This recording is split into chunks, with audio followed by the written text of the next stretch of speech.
मोदी की हिंदुस्तान में इंसानी स्मगलिंग अरूज पर पहुंच चुकी है। दी टाइम्स ऑफ इंडिया की हालिया रिपोर्ट के मुताबिक भारत में तकरीबन 3,000 गैर कानूनी एजेंसियां हैं। दी टाइम्स ऑफ इंडिया की रिपोर्ट में बताया गया है कि 2020 से लेकर अब तक 680 से ज्यादा केसेस रिपोर्ट हो चुके, जिनमें हिंदुस्तानी बाशिंदे गैर कानूनी तौर पर मुल्क से फरार होते हैं।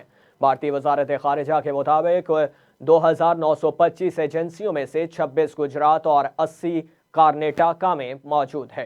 भारत में तकरीबन 3,000 एजेंसियां ऐसी हैं जिन्होंने बैरून मुल्क मुलाजमत के ख्वाहिशमंदों को धोखा दिया है।